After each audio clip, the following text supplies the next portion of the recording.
Let's see. Okay. And okay, now we're live and I'm going to be recording. So thank you everyone for joining us today. I'm so excited that we are able to have this panel. For months, Election SOS has been on a very reactive front, trying to ensure that the election would be covered responsibly. And now that we are past the inauguration, we're looking to what comes next in this post-Trump era. One of the things that we're hearing a lot about from journalists, from lawyers, from other experts is this notion of accountability, which has been defined in numerous different ways. And we hope that today we can give a space to really dig down into what do we mean by accountability and what is the role of the press in pursuing it, if any. So with us today, we have 4 experts who bring perspectives from law, policy, peace building, and journalism. They're each going to give remarks from their field for about 5 minutes, and then we'll go into a Q&A. If you'd like to ask a question, probably already are experts of Zoom a year into this pandemic, so just put your questions into the Q&A and we'll put them to the presenters. For those of you who can't join right now, this is all being recorded and will be put on the Election SOS website and on our YouTube channel for you to read later. And I'll send an email after this with some of the write-ins by the presenters, if any of them catch your fancy. So I'm just going to do some quick introductions and then turn it over to them. My name is Jamila Bukai, and I'm a producer with Election SOS. We're a nonprofit initiative of the digital consultancy Harkin, the American Press Institute, and Trusting News, which came together about a year ago with the mission to address journalists' critical information needs related to the election coverage. And yes, the election has ended, but there's still so much work for us to do. So with us today, we have Grant Tudor, who is a policy advocate at Protect Democracy. He recently co-authored a paper, Towards Non-Recurrence: Accountability Options for Trump-Era Transgressions, which in many ways sparked the idea for this webinar. So thank you for sharing that with us, Grant. We also have Dr. Rachel Kleinfeld, who's a senior fellow at in the Democracy, Conflict, and Governance program at the Carnegie Endowment for International Peace. Her research focuses on rule of law, security, and governance in post-conflict states. And she's also written recently about some measures the US can take to strengthen democracy in the aftermath of the Capitol riots. We also have Laura Livingston, who is the Europe Regional Director for Over Zero, where she works on supporting community leaders, civil society organizations, and researchers to create long-term societal resilience to violence. In 2020, she's really been focused on the US and the intersection of governance, conflict, and peace building in our context. She authored a report, Building US Resilience to Political Violence, a globally informed framework for analysis and action. And lastly, we also have John Alsop, who's an independent journalist, but he writes The Media Today, which is a daily newsletter for the Columbia Journalism Review. Recently, he came back from vacation with a column, How the Press Can Hold Trump's Enablers and Itself to Account. And he provides us the beginnings of a map for the role of journalists in pursuing accountability. So they're going to be sharing more with us today. With that, I'm going to turn it over to Grant. We'll start us off. Sure. Thanks so much, and it's great to be here. Approximately, I'll talk a little bit about this report and kind of where it came from, and for those who are not going to read all 40 pages or however long it is, I can offer some of the key takeaways. But then I'm hoping, and maybe this is better done in Q&A, that we can draw like a better link between some of the findings of the report and like what it means for journalism, which is something that the team hasn't thought a lot about, but I think maybe through conversation would be interesting to tease out.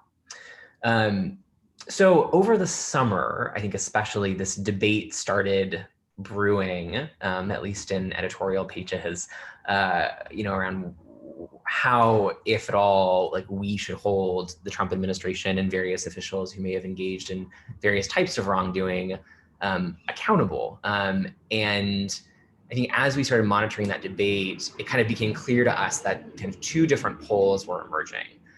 On one side, there are folks saying, we just have to move on. We have to look forward, not backward. We had the echoes of the Obama administration's approach to, or non-approach to torture. And then there was other articles kind of pointing a finger at those who were creating blacklists of Trump officials, and this idea of kind of, guilt by association and perhaps maybe another extreme in that conversation. We suspected that there was probably like a lot going on in between, and that there was a lot to unpack here somewhere in kind of like the fuzzy gray space. We also kind of thought that like this one, like the word accountability it means different things to you than it means to me. And it would probably be a good idea to unpack exactly what we mean when we say like holding someone accountable. And the topic was generating a lot of other questions, at least for our organization. Like, okay, so what do we mean by accountability? Accountability for whom exactly? Accountability for what? Like, what types of transgressions are we potentially holding to account? Accountability, why? Like, what's the actual purpose? What are we working towards? So I think questions of that nature that seemed like important predicates to kind of get out of the way first before engaging in a more meaningful discussion or debate about like whether or not to hold officials accountable. So maybe just kind of like start with a conclusion-ish to the work. We kind of landed on this, that the risks of any national accountability scheme, and I'll kind of get in a second to what I mean by accountability scheme, but any efforts to kind of fully investigate, possibly prosecute wrongdoing, to stand up truth-telling mechanisms, to lay the groundwork for rebuilding norms. Any of those efforts generate serious risks: partisan blowback, eclipsing other really important policy priorities. I'm sure folks have seen articles about generating retaliation, kind of a partisan death spiral, so on and so forth. It seemed very clear that in a lot of contexts, those risks are real, not just here, but drawing from experiences elsewhere. And at the same time, the risks of not pursuing accountability in some form are even greater, especially over the long term. So to list out a few of them in terms of kind of where we landed, one, wrongdoers often maintain or regain positions of power, so repeating past offenses.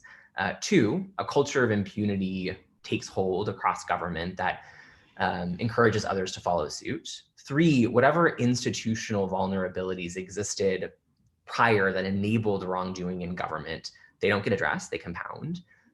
Four, public trust in government continues to erode, especially when really high profile officials can so like visibly carve out exceptions for themselves in the rule of law. And that five, that decrease in trust in our democratic institutions ultimately primes the public for more authoritarian alternatives. So kind of the case that we started to put together was, action is risky, inaction is potentially riskier. And as an organization that's primarily concerned with abetting authoritarianism, the link between refusing to engage the accountability conversation and the potential for teeing up more authoritarian alternatives in the future, that link started to seem clear to us. A few other key points that I'll share from the report. When we started to kind of unpack maybe a definition of accountability, it was clear that most of the time, the immediate association with the word was investigations and prosecutions, right? Like a formal mechanism wielded by formal parties like the Justice Department. We started to conceive of it as an approach, like as a process that unearths truths and starts to truth tell on like a large scale, in addition to holding people accountable, but not just accountable for formal violations of the law, so for criminal acts, but also transgressions of democratic norms, violations of rule of law norms, potentially direct harms to community, like at the border, that may in fact have been legal. And so I think from that perspective, accountability conceived of a lot more broadly than just violations of the law, I think was of interest to us. I think that where I'll end is, there also seemed to be like a really broad spectrum of instruments to effectuate accountability. So in relation to what I was just saying about the Justice Department, like it's not just a single department or even a single administration's responsibility to wield accountability instruments. We looked, for example, at what the American Bar Association did after Watergate in engaging in a multi-year project to reform its ethics rules. I mean, every lawyer now goes through, right, like an ethics training as a prerequisite to being barred. And so there's a lot of different parties that, in our own history have engaged in accountability efforts that fall outside of government and that use tools that we might consider to be more informal than just formal. Why don't I stop there? I think like maybe the very last thing before it gets passed off is I think that there's a big question around legitimacy, like the degree to which any accountability effort has public support. I think we kind of came down on the side that can be a bit of a red herring. Almost any accountability instrument is going to face blowback, and that's not a reason to discount it out of the gate. But I think Laura, who actually was instrumental as a researcher and a writer on this report as well, we collaborated on this, can speak a little bit more to the accountability question. Sorry, the legitimacy question.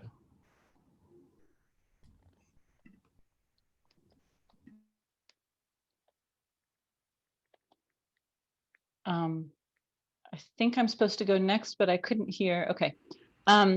So a devastating shock like what we've just been through can bring really important changes. And I think seizing the moment is crucial because while Trump really ran ramshot over our democratic guardrails, they were pretty weak beforehand and they had been weakened for quite a while. And so this is a moment to really seize and not just restore, but look what was wrong in the first place and renew. And this path to unity that Biden was talking about yesterday really flows through accountability and renewal. You're not going to get that unity until you get that. That said, accountability often doesn't work. And so I want to just highlight just how treacherous these waters are. Grant has mentioned some of this, but if you look internationally, truth commissions are rampant after war, usually, rarely after a democratic problem like what we've just had, because rarely do democracies actually recover from a problem like we just had and come back so quickly. Our institutions are very strong, as well as our polarization being very strong. That's an unusual double. Usually they just fall. And when you look at what happens after civil war, you have truth commissions that fail to uncover anything, like in Nepal, where the political elites kind of keep them from getting to the truth because some of those elites that cause the problems are still in power. You have places like Mali where ongoing security problems make it hard to uncover the truth. But what you have most frequently is truth commissions that uncover real misdeeds and are completely ignored after that, so that a culture of impunity takes over. That's Brazil, where they uncovered horrible misdeeds by the military and Bolsonaro just ignored it, or Colombia, where you had the military accused of literally murdering completely innocent people and passing them off as guerrillas. And the president did act on that. And then there was a backlash electorally, and he was a one-term president, and the peace deal and almost everything that he tried to do started to get unraveled. So the political backlash that Grant has talked about is really quite real with these truth commissions, and the impunity that can take hold from afterward is quite real. America's had this problem after our own Civil War. We had an extraordinarily short period of accountability. It lasted less than 11 years. Andrew Johnson, Lincoln's vice president, passed a blanket pardon to former Confederates almost immediately. And soon after, he began using clemency to individually pardon people, and he granted pardons to 90% of applicants in just a few years. And about 12 years after the war, almost all the members of the Confederate lower house and upper house had been pardoned, and Jim Crow caught on, and we know that history. So what Grant's talking about here is quite real in our country and in other countries. It feels imperative, and yet it's hard to do it right. So what do we do? I think this was clearly an attack on our democracy, and I agree with Grant that we really can't let it go unanswered. We need to deepen our democracy in this moment, and we need to deepen it, not just those who are at the tip of the spear, as it were, not just Trump, but the shaft of the spear and the person who threw the spear, really all the enablers, at the national level, but also at the state levels. However, anything that looks like a single party activity in this current world is going to be dismissed by the other party in this incredibly polarized environment we're in. And you already saw after this lovely inauguration yesterday, the blowback beginning online and on conservative sites. I think it will particularly look that way if it's led by elites, if it's led by a 9/11 commission style sort of activity. We probably will need that, but if it's only that, you'll have, especially at the state level, a lot of the same people who dislike Washington elites continuing to dislike and distrust Washington elites. It's worth remembering that America's at the lowest levels of trust almost since they have been recorded in our government. And it's that low trust that allows conspiracy theories. It's that low trust that makes it so hard for these kinds of commissions to break through.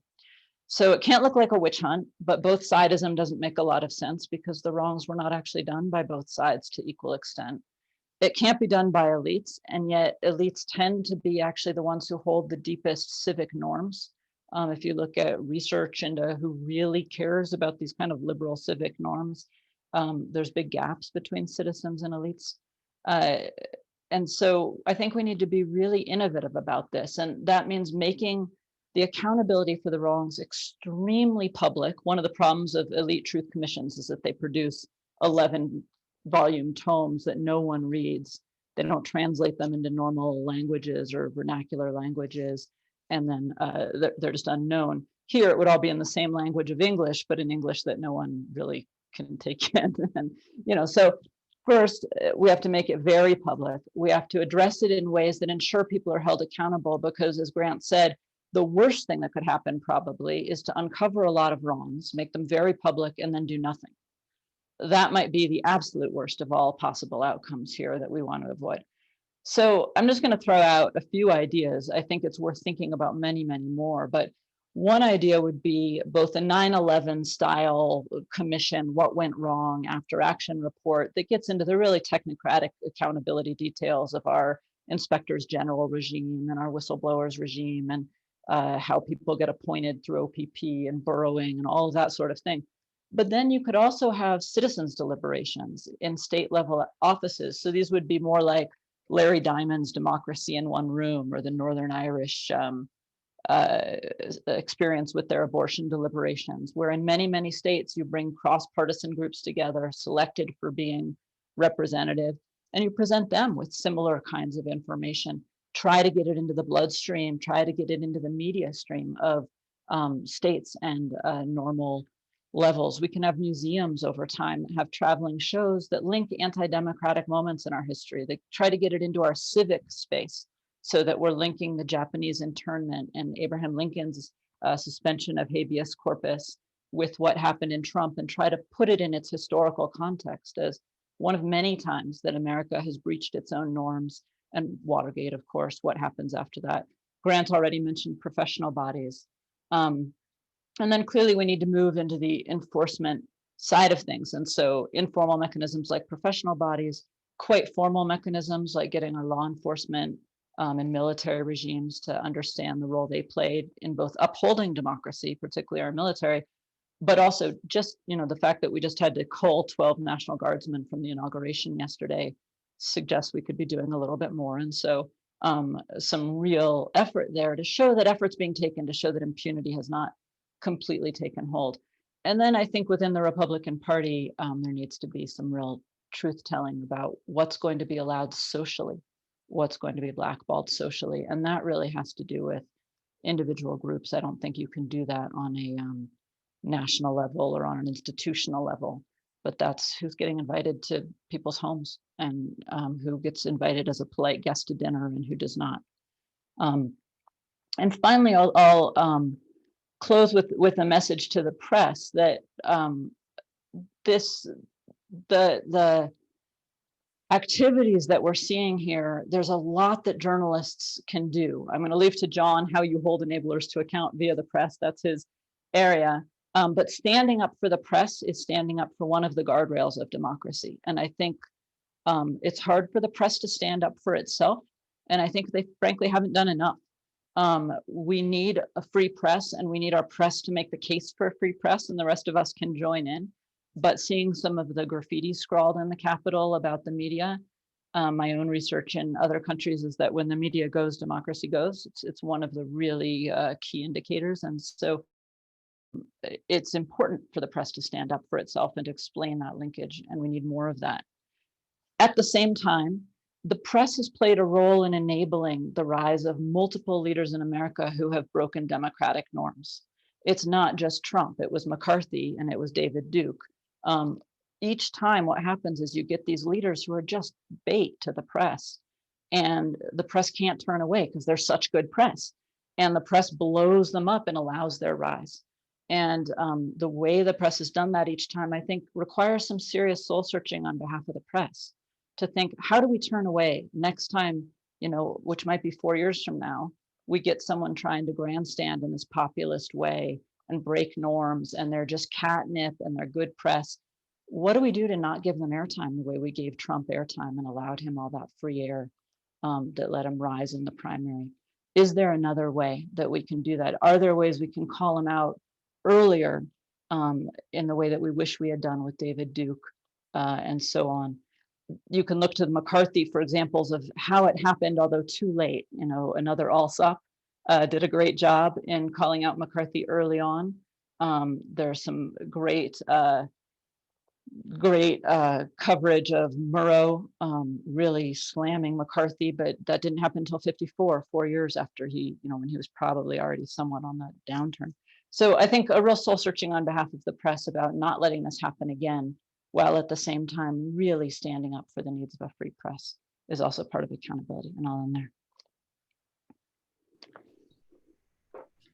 Thank you. I will switch gears a little bit and discuss how, given accountability is bound to be such a hot button and polarizing issue, how can we cover it in a way that avoids turning it into this wedge issue or exacerbating partisan divisions or fueling the misinformation and conspiracy theories that contributed to bringing us to this moment right now, and also that will inevitably circulate around accountability processes and perhaps contribute to undermining them or any conversation surrounding them. So none of this is to say how to specifically report on accountability or a particular stance to take on the issue, but rather to ensure that any reporting or any coverage on accountability allows us to have a substantive conversation about it and the issues that we hope to address without it becoming this wedge issue that no one can touch without activating partisan identities and divides. And part of this also is how we can cover accountability in a way that demystifies it. And this goes to the points that both Grant and Rachel were making earlier. How can we bring the public along so that we can expose the goals of accountability, the different moving pieces of it, those who are wielding whatever mechanisms are eventually developed, and a time frame for it. So accountability isn't something that's happening in this black box that no one understands, but rather the public can understand, can feel a part of it, and can come along the way. So the first point that I would like to make is the importance of being aware of the partisan frames around accountability that already exist and to avoid repeating them.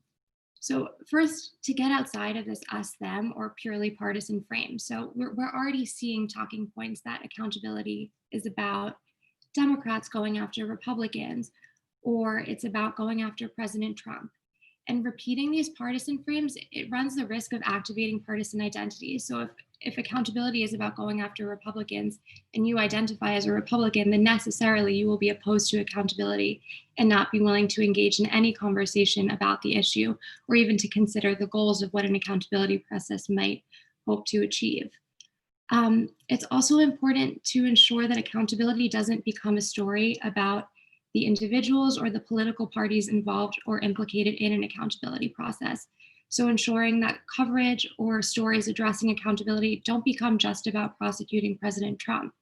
This will shift any conversation about accountability or why it's important to expose the truth of what happened and create a shared narrative into a referendum on President Trump or a referendum on Republicans. And again, preclude that more substantive conversation on the process of accountability, the issues, the different individuals involved, and so on. It also runs the risk of turning those accused or implicated into martyrs, which again can push this into being this wedge issue that no one can touch. And there are already partisan talking points that are doing this and that are also pushing the debate into these false binaries or false trade-offs that, again, Grant and Rachel have already addressed. So, for instance, we can never have accountability if we're really committed to national healing or national reconciliation. Anyone who brings up accountability is necessarily undermining these goals. So rather than just repeating these frames, you can think about questions that go to the nuance and the substance of what accountability discussions will really get at, or what the process of accountability hopes to achieve. So how can we understand and learn the truth about what happened? How can we fully identify any harms that occurred and their impact on individuals or communities or institutions? And how can we allow these harms to be addressed and prevent them from recurring? These are just a few ways of preventing these divisive frames that we already see popping up throughout the coverage from dominating the conversation at the expense of having a substantive discussion about why or why not accountability should move forward and what it hopes to get at. And then one rule of thumb that we often suggest on this front is to avoid using inflammatory or polarizing quotes in headlines, as most people often only read headlines, and this will have an outsized impact on their impression of the situation, and then also in framing the conversation moving forward. So of course, reporting will have to include what different partisans think, but you don't need to put it in the headline. It can be the story, and you can use your own framing for the headline. And then some other things that you can do to get out of this purely partisan framing are to showcase stories or to amplify stories of bipartisan discussions or agreement or support, stories of people working across differences.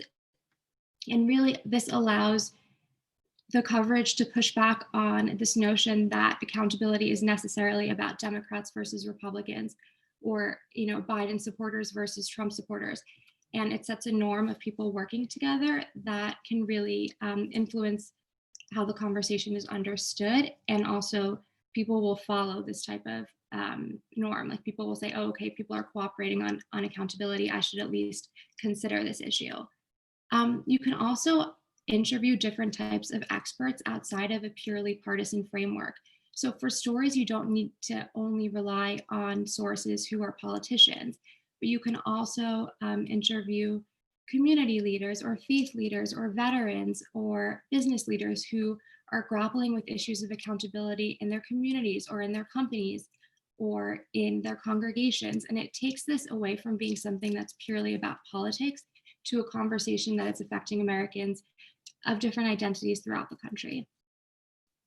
And then the last point that I will make is be prepared for misinformation and conspiracy theories that will almost inevitably circulate surrounding accountability processes.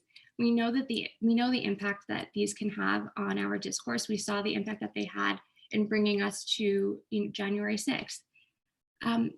Civic education reporting, laying out the process of accountability and what we can expect from it, can go a long way in preempting conspiracy theories and, again, demystifying them in a way that prevents them from being this really mysterious process that no one fully understands to being really transparent and bringing people along in them. And I think that reporters did a great job with this over the summer in terms of the civic education around the different election processes this year. So for instance, mail-in voting and being prepared for the delay in the results announcement. This went a really long way in demystifying what could have been a really confusing election. And the similar type of reporting can go a long way in demystifying accountability. The other thing that I will add on this, and this again has also been touched on, is don't interview people who are pushing conspiracy theories, as this will only add oxygen to them and increase their platform and reach. There's no reason to do this both sidesism or to further highlight their stories. It's just dangerous. And then finally, obviously civic education and just not interviewing conspiracy theorists won't address all misinformation that is bound to surface. So you can also talk to experts and anticipate what areas of misinformation will likely circulate, and then prepare corrective information that you can release in real time so that you can be prepared to respond as these things come up and have clear, simple, concise responses that people can very easily internalize. And that is my last point. Hi, so yeah, it's my turn. Yeah, and I think, so I'm coming at this obviously from a media specific point of view, which is a little different to the perspectives we've just heard, in the sense that, it's not necessarily thinking about the ideal framework within which to pursue accountability. We are, as Rachel said, part of the framework. And to be clear, as a caveat for everything I'm about to say, I don't believe that the media can fix all of this on its own. I don't believe that if we just, shout the truth in a more clear and loud and morally forthright way, that will get rid of all disinformation or bring everyone over to our side. So just to preempt those caveats, clearly, we're limited in the effect that we can have. That being said, as Rachel rightly said, we there is a lot that we can do. And as Jamila mentioned, I wrote about this last week, at the beginning of last week, trying to sort of start to explore what the idea of accountability might mean for the media, both post-insurrection and also just generally sort of post-Trump, if we can describe ourselves as being in that era now. And I think I have a few firm-ish proposals, but I think it's more about, on a higher level, saying that it's useful to think about this accountability in two directions, right? Like, what can the media do to continue to hold Trump and his enablers to account, sort of externally? And then internally, what can we do to hold ourselves accountable for the many errors and mistakes that we made in covering Trump and as has been said, in kind of abetting his rise? And I think, on both fronts, as I wrote last week in my column on this, the best thing we can do most immediately is well, kind of immediate, but also long term, is to not forget what happened generally, but specifically on January the 6th. The media industry, to a large extent, gets kind of carried on these fast moving currents of events, never more so arguably than right now. And I think Trump and people like Trump have consistently been able to game that dynamic.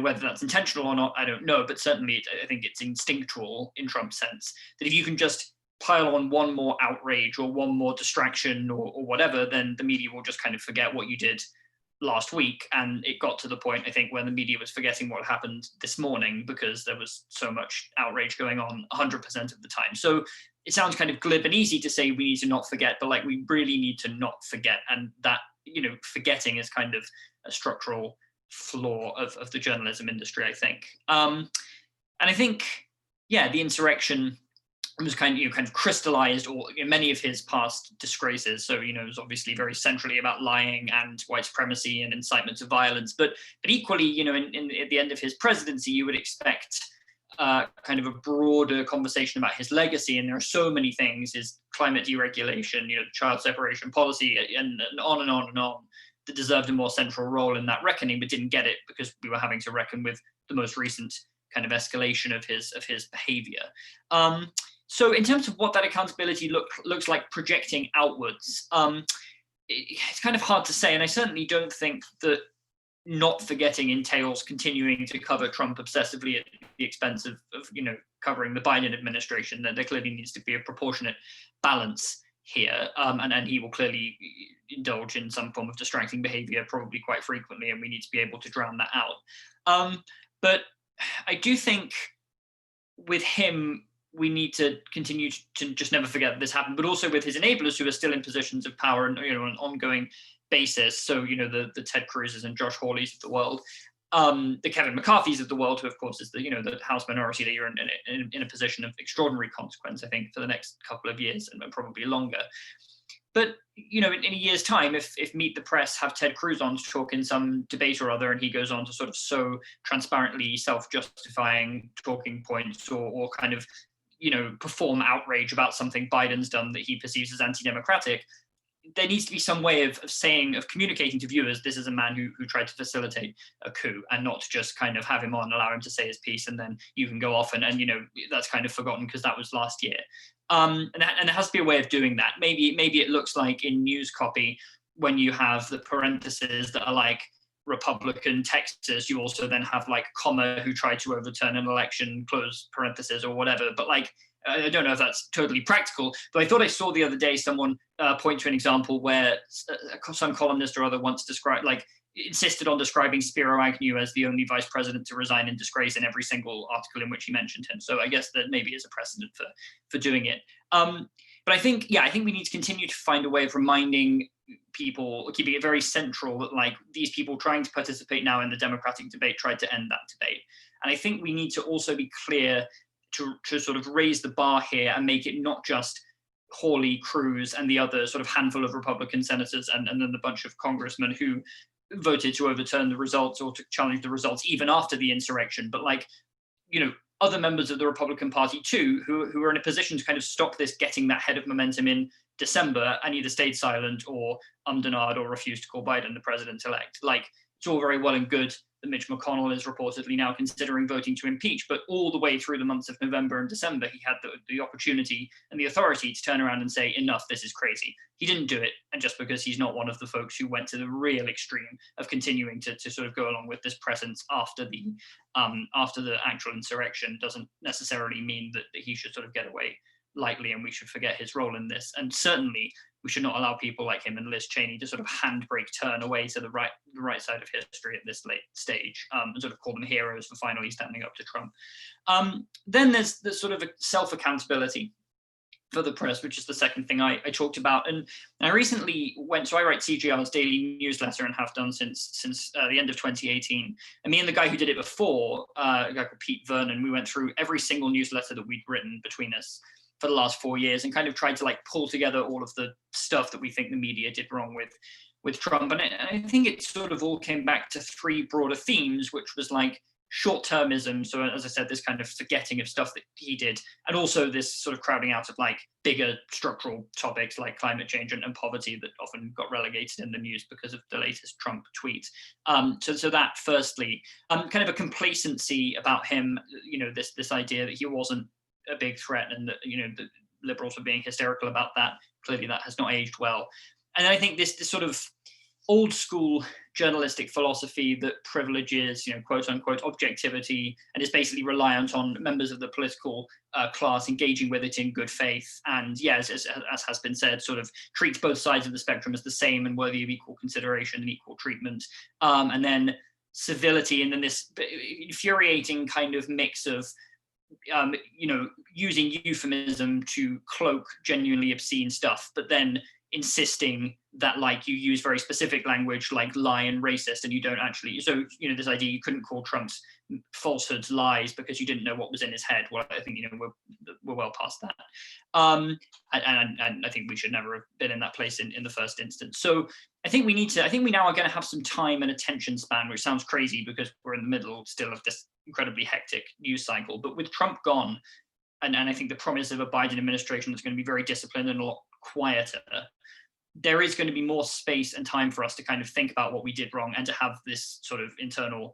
reckoning. And when we started to have it last summer after the killing of George Floyd and everything that followed, and there was this interesting kind of philosophical debate flowering around objectivity, but I think it's sort of, it kind of ran out of steam. And you do see now sort of the older school journalistic elites coming back and saying, oh, well, I'm glad that we stopped the young people in our newsrooms from killing objectivity and making everything an opinion column, which is not what anyone was proposing. And I think we need to continue to have that debate and define it very specifically to make sure that everyone knows we're not trying to throw out fairness. or sort of scrupulous, careful reporting, but we're just trying to acknowledge the biases that are inevitably going to be behind that. And I think we need to continue to have that conversation. And I think more concretely, we need to continue to diversify newsrooms, clearly, because a huge part of the complacency that I was talking about came from having reporting structures that respond to the threat assessments of white men, older white men in particular, which look very different to how people of color have always seen Trump. And I think we would have avoided a lot of the kind of hand-wringing and euphemistic talk if we had been a more diverse industry in the first place. And then I think we need to also think very carefully about the structure of the news business itself, which seems like a much bigger question, but we really have to understand that the media industry is dying and this current business model we have for it is not working. And we can only really be in a strong position to really do our job, which ultimately is to impose accountability on elites, if we have journalists and if we have newsrooms. And we need to be a lot bolder and I think a lot more open-minded about considering different futures for the news industry, be that public funding or other things that have traditionally been kind of taboo in the debate about how to fund American journalism. But I think the time has come for everything to be on the table there. I just wanted to end quickly by coming back to David Duke, as Rachel mentioned, because it reminded me that I wrote last year, after listening to the Slow Burn podcast series about him and his rise in Louisiana, that the Times Picayune in New Orleans had this whole conversation about David Duke, right? Like initially they were very, very reluctant to scrutinize him really closely, both because they were worried about amplifying his white supremacy, but also because they didn't want to be perceived as being anti-Republican. And it was really only several races in where they were like, to hell with that, he is clearly a threat, we're going to start treating him explicitly as a threat, both in terms of scrutinizing him on the news pages and running opinion columns, calling him a dangerous menace on the opinion side. But again, it was one of those where it took them a long time to come to that realization that that was what they needed to do. And that was appropriate for them to do it. So I would hope now, having had the same experience with Trump, that this history that keeps repeating itself of only taking this fully seriously when it's too late, that needs to change, and we need to kind of just skip to the ending next time. And that's all I have to say. Thank you, the four of you. There's a lot to digest there. We're starting to get some questions in the chat, so I'll start with that one before going to some questions I have. So from Sarah Blasky, who's a reporter at Miami Herald, she says, I'm a reporter in a local newsroom, and I can tell you the biggest reason we chased tweets was because they generated page views, which generate badly needed revenue. My point here is, how do we go up against those economic forces? John, you touched on this, but those seem like long-term things. They won't help me make my case to my editor at a pitch meeting tomorrow. So John, that's directed at you, but I know anyone else can answer, because also, Rachel, you've seen in other countries the role that media erosion has played in democracy erosion.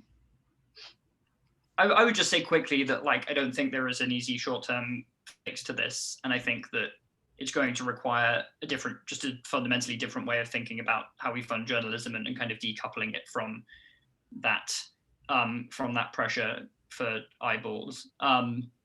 And that is going to be hard and take a long time. I think in the first instance, it's going to require people just standing up in individual newsrooms all around the country, including editors, and saying, we don't need to just race our competitors to this, and just being firm and doing the right thing, because there is a competitive dynamic to it. And if everyone stops doing it, it's kind of like an arms race, right? Like people's eyeballs will gradually gravitate to other stuff if no one is offering the coverage that's the subject of the competition in the first place. But yeah, obviously that is difficult to achieve and not a very helpful answer day to day. I would just say that, we did get to a position in the end where tweets coverage was much less than it was at the beginning. I think maybe we just kind of waited for readers to lose interest in that and then responded to them losing interest, would be my guess, more than kind of driving a process of, we're going to help you lose interest in it by not prioritizing it. But yeah, it's impossible to address without some form of collective action, both short-term and long-term, in terms of thinking about how to decouple that financial incentive. I basically agree with John. I mean, I think Zuckerberg has this fabulous graph that I'll paraphrase. I can't remember the exact words, but it basically shows an asymptotic line going up against this line. And the line here is number of times a tweet is shared or a Facebook post is shared in Zuckerberg's case, but my guess is it's quite similar for Twitter. It goes like this. And then this is the moment that the content becomes so extreme that they cut it off, which is basically the posts that are getting shared the most are the ones that are the least factual and most problematic. And so the very dynamic you're talking about is extraordinarily dangerous and yet true from an economic standpoint. I think John's right that ultimately this is about changing the model of journalism, and that's not your job. And probably not going to happen super quickly. But I think it's worth opening that conversation because I work a lot with philanthropists who do put a lot of money into journalism, and they need to understand this dynamic. They need to understand that if they're putting hundreds of millions of dollars into our democracy, which they are, Zuckerberg himself and Chan put $300 million, I believe, at the last minute into shoring up our democratic infrastructure. If they're going to do that, they could do much more by shoring up journalism so that journalists didn't have to chase these tweets and undermine the infrastructure in the first place. So there's a dynamic there that newsrooms should be talking about and writing about. It's fair for newsrooms to cover their own travails to some extent. I think the other thing that you can do is this taking down of this arms race. I have a good friend who was senior at NPR before, she's not anymore, but she talked about how frustrated she was that NPR never got to stories first. And I told her, gosh, as an NPR listener, I could care less whether you get to a story first. I don't look to NPR to get to a story first. I want it to get there best. I want it to cover it most thoroughly and most carefully. I think there's a need for newsroom editors to actually meet with one another and discuss what journalistic ethics are going to be. And in this case, this is a case of journalistic ethics, and there needs to be some stronger lines on these things that might get everyone to step down at the same time. And I think if framed that way, it might help reporters not have to chase the tweets. Yeah, I think just quickly to add to that, I think it's about understanding our own power. And I think that like journalists tend to have these wildly divergent views of how much power the media industry has, from like the media can fix everything, which it can't, to like the media can fix nothing, and like all we do is reflect what the society is saying at any given time, and if everyone's obsessed with Trump's tweets, then we have to be covering that, and like we don't have any power anyway, so whatever. And I think both of those are completely wrong, and the answer is in the middle. We need to like not underestimate the amount of power we have to set the agenda, because to some extent it's self-justifying, right? Like if we say everyone's obsessed with Trump's tweets and that's what everyone wants to look at, well, part of the reason for that is us covering Trump's tweets as if there's something people want to look at, and then you get onto a sort of a vicious circle, right? At the other end of the spectrum, we also have to acknowledge that the real power here is with the social media platforms who, which are optimized to make this kind of stuff explode. And obviously in the case of Trump, when he was the president, it's a bit different because he was the president, and then that is going to generate attention in and of itself. But like, that those kind of figures and that kind of politics are, optimized essentially for engagement, especially on Facebook. And I think one thing the media industry has done, which might seem disconnected from the initial question, but which I think is linked, is invest more and sort of centralize more reporting on the social networks and their algorithms to the extent that we have insight into that, and really kind of hold the tech companies to account for the damage that they're doing to the information ecosystem as a whole, which is precisely to require us to pay more attention to inflammatory garbage. And I actually think that has been something of a success story of the past several years, is that beat has, I think, really come into its own. Clearly there is more that could be done, but I think it's about sort of tying together several long-term reforms that need to be made, and they hopefully, if they could happen, would all dovetail into a situation where those competitive pressures to like report the inflammatory thing first would dissipate to the point where you could tell your editor to knock it off. Thank you for that. I want to take us in a slightly different direction right now. So yesterday, the theme of the inauguration is undoubtedly unity, and that's what was covered afterward. And Rachel, you mentioned that unity runs through accountability, that accountability has to be a step to unity. Grant, you mentioned that in your report, y'all found pitfalls of not pursuing accountability. So if y'all could expand a little bit more on why accountability is necessary for unity. What are the impediments to having unity if you don't have accountability first? I'll jump in first. I think this goes back to like one's definition of accountability. And I think if it's narrowly construed just as enforcing consequences for transgressions, then that's not going to get us very far in terms of like the unity conversation. But I think when it's conceived of more broadly as constructing a factual and full chronicling of events, right? Of like compiling our history and then telling that history, rebuilding prescriptive norms coming out of that truth telling, then there's like a lot of space in like the accountability processes to bring people along in a way in which we're kind of adopting a more shared reality. So entirely separate from enforcing consequences.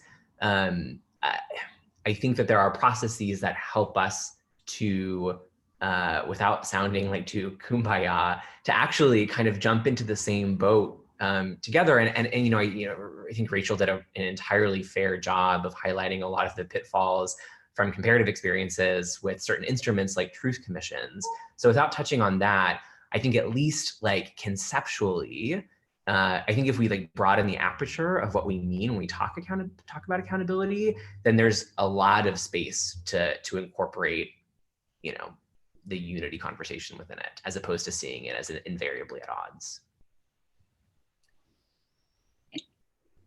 Yeah, Laura, please too also. If I can add as well on the framing piece of that, I think that there are ways to frame accountability in terms of our national shared values, or if it's accountability that's happening on the local level in terms of local values.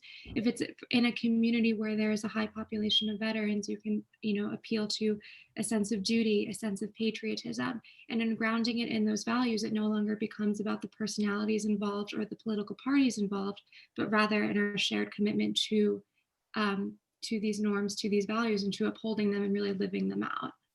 And so just on the packaging piece, I think there's a lot of space there for that. So I love Laura's framing. I think that's really important. And I agree with Grant about the broader discussion. So I'll just cover the part that we're missing, which is that I also think that legal accountability is important here.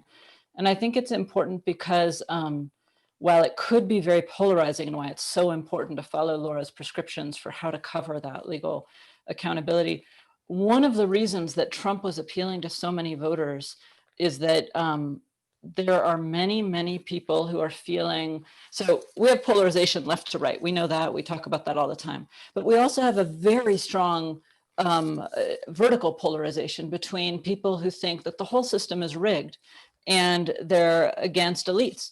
And you see that with the 12% of people who in 2016 voted for Bernie Sanders in the primary and then switched to Donald Trump. You see that in globally, swing voters, people who vote for the left and the right, tend to also have more authoritarian instincts. They look for extreme parties.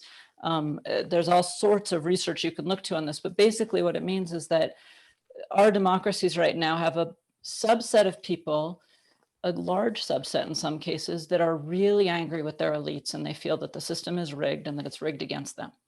And they're not entirely wrong. We have a system that is very strongly tilted toward people who can win the meritocratic race to get into a good college and move forward. And if you're someone who, for whatever reason, has trouble doing that because of your economic background, your family background, things that are happening in your life, et cetera, you're not someone who enjoys formal education, you are not going to move forward in these economies, and you are going to be struggling the rest of your life on basic things.